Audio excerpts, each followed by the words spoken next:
Oi pessoal, eu sou a Pro Roberta, sejam bem-vindos a mais um vídeo aqui nesse canal. E o objetivo de hoje é responder uma pergunta que eu recebo muito dos meus alunos, que é o seguinte: por que estudar matemática quando já existem calculadoras, certo? Lembrando que eu acho essa pergunta muito válida, na verdade toda pergunta ela é sempre válida, né? Mas essa em específico a gente vai ter que fazer um recorte, né? Dentro do que seria isso, estudar matemática. Então nesse caso aqui a gente vai estar discutindo isso pensando na matemática do ponto de vista da álgebra e da aritmética. A aritmética é a área da matemática que estuda os cálculos, né? Então conta as operações básicas, soma, subtração, por aí vai. E a álgebra é o estudo, é uma parte do estudo da matemática que a gente vai estar focado principalmente em expressões, em um conjunto de contas que vão ter ali uma incógnita, né? Uma letra, um valor que precisa ser descoberto. Então, a escola, né, ela é muito focada no estudo principalmente da álgebra. Então, vocês aí estão constantemente reclamando, né, a respeito de equação. Por que eu preciso descobrir o valor do x, né? Eu sei que vocês têm sempre essas reclamações. Então, isso é porque a escola, ela realmente dá esse enfoque no estudo da álgebra. Por quê? Porque a álgebra, ela vai ser o ponto de partida para vocês descobrirem outras coisas, que vai ser, no caso, o estudo da física, o estudo da química, o estudo da biologia, né? Então, vocês precisam saber equação, vocês precisam saber função para poder avançar nessas outras áreas do conhecimento que não vão necessitar de um conhecimento apenas teórico da disciplina, né? Vai ter que ter o aporte da matemática.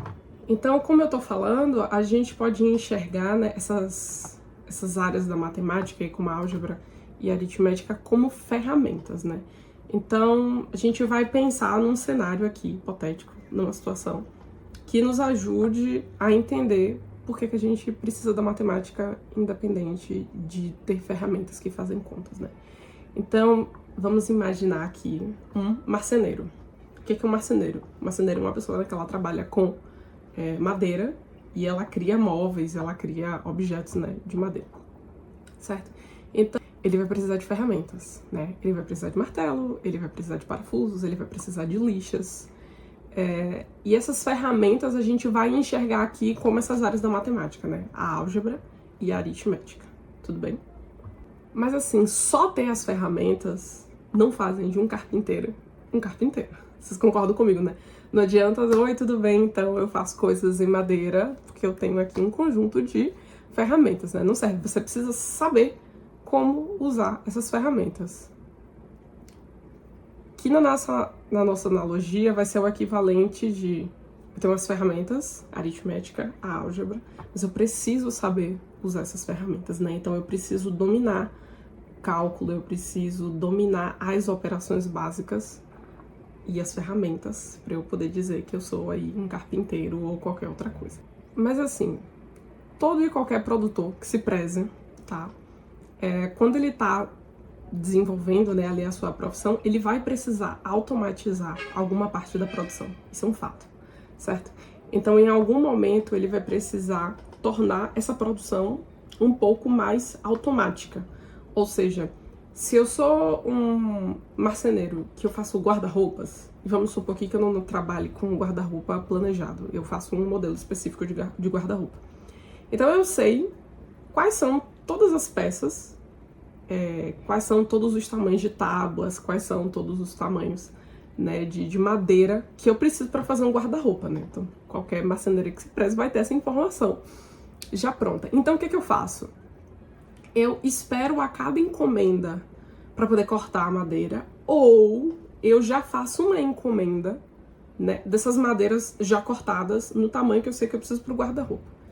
Então, geralmente as pessoas optam, os empresários optam pela segunda opção. E a fim de não terceirizar esse trabalho, ou seja, a fim de não dar essa função para uma outra empresa, as pessoas geralmente compram um equipamento que faça isso para elas. Então, nesse caso, o marceneiro, ele iria comprar uma máquina que corta tábuas no tamanho que ele quer. Então, ele programa, olha, eu preciso ter 6 tábuas de 2 metros e, sei lá, por 50 centímetros, e eu preciso de uma outra tábua assim. Então, você vai pegar lá o seu equipamento novo e você vai programar. Olha, eu preciso dessas tábuas. E aí, com isso, o equipamento vai cortar as tábuas e sempre que você precisar, você tiver uma encomenda, de um guarda-roupa, você já tem as peças ali cortadas, né? Você não vai precisar se preocupar com essa parte. Então, esse processo de automatizar a produção é muito parecido com o que a gente faz com a calculadora. Que é o quê? Olha, eu já sei como soma, eu já sei como subtrai, eu já sei como multiplica. Então, toda vez que eu precisar fazer essas operações, eu não preciso fazer manualmente. Eu não preciso pegar ali papel, caneta e ter que ficar escrevendo, né? Montar o algoritmo e tudo mais. Então, o que é que eu faço? Eu crio um equipamento que vai me dar essas respostas já prontas. Eu vou programar um equipamento que vai me dar essas respostas sempre que eu quiser. Então, é mais ou menos assim que surge a calculadora, né? Depois que a gente descobre um determinado processo, a gente precisa automatizar, tornar esse processo mais rápido, mais eficiente. Então, eu crio um equipamento que me dê esse retorno.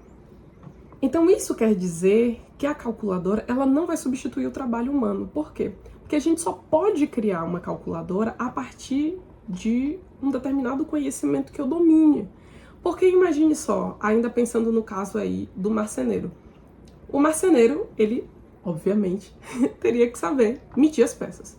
Então, se eu coloco dentro desse equipamento, que eu preciso de uma madeira, como eu falei, né, de 2 metros por 50 centímetros, né, 2 metros de altura por 50 centímetros de comprimento, se esse marceneiro não souber medir e por alguma razão essa máquina não esteja calibrada, ou seja, ela não esteja funcionando dentro dos parâmetros que eu desejo, essa máquina pode me dar uma tábua de, sei lá, 1,80 m por 40 centímetros, ao invés de 50, como eu pedi.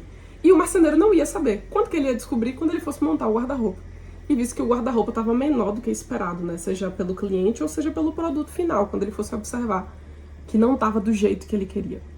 Então, a gente só pode ter uma calculadora a partir do momento que a gente já domina as operações e a gente precisa conferir.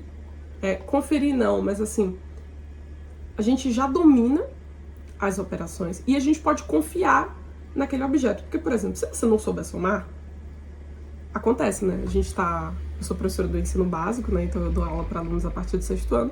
Às vezes, em decorrências, a gente ainda tá pegando muitos alunos da época de pandemia, né? Alunos que tiveram o processo de alfabetização matemática um pouco mais tardio ou deficiente, por aí vai. Então, a gente tem que ensinar essas operações.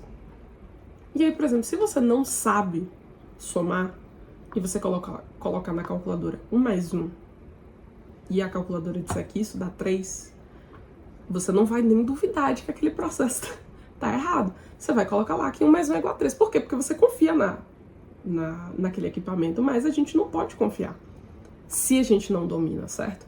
Aí você pensa, não, professora, mas somar eu já sei subtrair, tá, beleza, mas se for uma raiz quadrada que você estiver calculando, vai errar porque você não sabe fazer o negócio? Então, nesse caso, para você usar essa ferramenta, é preciso ter domínio para que você possa fazer uma aproximação de erro. Que você olhe para aquele resultado e você saiba que tem alguma coisa aqui que está acontecendo que está errado, né? Porque a gente não pode confiar cegamente nesses aparelhos, né? E além disso, sempre vai ser o trabalho humano que vai aprimorar a tecnologia, né? Afinal, nós somos a parte que realmente consegue pensar a resolução de um problema, nós somos a parte que realmente consegue pensar. Essa é a grande vantagem da gente com relação às máquinas, a gente tem autonomia de pensamento, de resolução de problemas. E é por isso que a própria evolução da calculadora, ela depende das demandas que os seres humanos eles acabam criando. Por exemplo, a gente tem uma calculadora básica, né, que é essa calculadora que geralmente vocês usam na escola, que é uma calculadora ali que faz uma soma, uma multiplicação, uma subtração, operações básicas. A gente tem a calculadora científica que geralmente vocês começam a usar a partir do ensino médio, quando vocês começam ali a ter contato com a física e a química, né, que é uma calculadora que já trabalha com operações mais específicas, como potenciação, radiciação. A gente tem também a calculadora financeira, que é uma calculadora que vai fazer operações específicas do manejo com dinheiro, né? Então, uma calculadora que vai ter uma forma específica de calcular porcentagem, juros, multas. Inclusive, a própria forma de usar essa calculadora é diferente de tudo que vocês já usaram. E a gente tem outras calculadoras também que tem um nível de tecnologia tão avançado que elas já conseguem, inclusive, fazer gráficos. Ter um monitor na calculadora é uma coisa linda, sempre quis, mas não tinha utilidade para minha formação, né? Porque na faculdade de matemática a gente não podia usar ali a calculadora. A gente tinha, né, que pensar por si mesmo. Então, a tecnologia ela vai avançar à medida que as nossas necessidades elas avançam. Então, para ter gente que consiga desenvolver novas tecnologias, a gente precisa ter pessoas que saibam matemática, que saibam, né, fazer essas contas, essas aproximações. Ai, professora, mas eu não quero ser essa pessoa. Mas, meu amor, eu não sei quem vai ser o próximo Albert Einstein. Eu não sei quem vai ser o próximo cientista genial, sabe? Então, assim, a gente precisa ensinar matemática de forma igualitária. Eu preciso fazer a divulgação do conhecimento científico para todos, porque eu não posso escolher um grupo, eu não posso escolher dar aula de matemática só para quem gosta de matemática. Isso seria muito excludente, inclusive é o que aconteceu com as reformas do novo ensino médio, né? Que o adolescente ele escolheria o que ele gostaria de estudar com 15 anos de idade, e a gente sabe que isso é muito caótico. Por exemplo, eu descobri que eu queria fazer matemática, eu já estava na faculdade, eu estava fazendo outro curso quando eu descobri que eu queria ser professora. Então a gente precisa dar oportunidade para que todos experimentem, para que no final você consiga tomar a decisão por você mesmo, né? Pensar, putz, acho que pode ser interessante eu trabalhar com tecnologia, né? Às vezes você gosta até de algo relacionado à tecnologia, como, por exemplo, jogos ou desenvolvimento de software, e você nem sabe que é a matemática ou que outras áreas do conhecimento estão ali envolvidas. Então, a gente precisa experimentar de tudo. E, além das calculadoras, eu não poderia deixar de falar, né, dos usos das inteligências artificiais, também como ferramentas para matemática, né? Então, por exemplo, eu sei, e aqui é um segredo, tá? Eu sei que você já colocou a atividade matemática lá no chat GPT e ele errou. Eu sei que aconteceu. E você sabia que estava errado. Mas como é que você sabia que estava errado? Porque você sabia como fazer. Entendeu? Ele deu um resultado para você e você falou, rapaz, isso aqui tá estranho. Todos os coleguinhas a resposta deu 3, o seu deu 1,78. Como é que você sabia disso? Porque você fez a aproximação através do erro, né? Da estimativa do erro. Então, a calculadora hoje ela já evoluiu para uma inteligência artificial que você, ao invés de saber o algoritmo ali, a forma como a calculadora funciona, né? Agora você digita um problema e essa inteligência artificial vai te dar a resposta. E hoje vocês já conseguem também fazer uma análise dessa resposta, por quê? Porque vocês sabem como funciona o processo do cálculo matemático, ou até a forma de como se pensar a resolução de problema. Então, toda vez que a gente tem uma ferramenta, que é o resumo da resposta desse vídeo, a gente precisa entender minimamente como aquela ferramenta funciona. E se é no caso da calculadora, eu preciso entender como a calculadora funciona.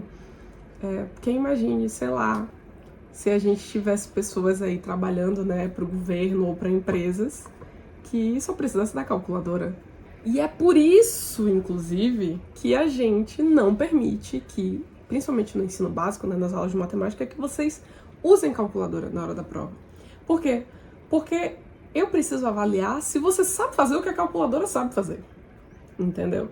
Então, eu preciso avaliar se você sabe como somar, se você sabe analisar as propriedades, se você sabe como fazer uma multiplicação. Então, é por isso que você não pode usar, por exemplo, a calculadora na hora da prova, porque eu quero saber se você sabe o mesmo que a calculadora sabe. Entretanto, quando vocês vão para o ensino médio, vocês vão ter lá as aulas de física, de química, a gente já permite o uso da calculadora. Por quê? Porque o que está ali em jogo, o que está sendo avaliado, não é mais se você sabe fazer uma operação matemática. Isso eu espero que você saiba. Isso eu vou acreditar que você já sabe fazer isso. O que eu vou analisar ali é se você consegue correlacionar a teoria daquele conteúdo com as expressões, as fórmulas matemáticas. Então, como naquele momento a matemática ela se torna uma ferramenta para você, assim como no caso lá do exemplo do carpinteiro, aí sim a gente permite muitas das vezes que os alunos usem, principalmente quando os cálculos são cálculos longos, envolvem respostas que são dízimas periódicas ou alguns cálculos que a gente tem umas potências com expoentes maiores, então a gente já permite. Então, basicamente, todas as vezes que a matemática funciona como uma ferramenta em uma outra disciplina, a gente permite que os alunos usem calculadora justamente porque eu não estou mais avaliando ali se você sabe matemática. Eu estou avaliando a sua capacidade de correlação dos conteúdos matemáticos com a teoria que está sendo utilizada. Então, com isso, pessoal, eu espero que tenha ficado um pouquinho claro do porquê que a gente precisa continuar estudando matemática a partir do momento que a gente já tem ferramentas como calculadoras, como inteligências artificiais, né, que é tanto para perpetuar o desenvolvimento dessas tecnologias, como também para vocês conhecerem, né, como essas tecnologias funcionam. Porque não querer estudar matemática só porque existe calculadora seria o equivalente a não querer aprender a escrever mais a partir do momento que a gente tem a digitação no computador. É como você querer não escrever mais no papel porque já existe a impressora, sabe? Ou você não ser alfabetizado porque já existem audiobooks. Então a criança não precisaria mais aprender a ler, ela só precisaria escutar. Mas assim, quem vai produzir? Quem vai produzir esses livros? Quem vai produzir essas outras tecnologias, né? Então as tecnologias, elas estão sempre aí a favor para serem usadas, mas a gente precisa ter um conhecimento delas em si, né? E é isso, pessoal. Não deixem de se inscrever aqui no canal. Me sigam também nas redes sociais. No último vídeo eu não falei, mas todas as minhas redes sociais aqui no YouTube, no Instagram e no TikTok é tudo @matemática com Roberta. Tá bom? Então podem seguir lá que tem conteúdo novo toda semana. Espero que vocês tenham gostado. Um forte abraço. Até semana que vem. Tchau, tchau.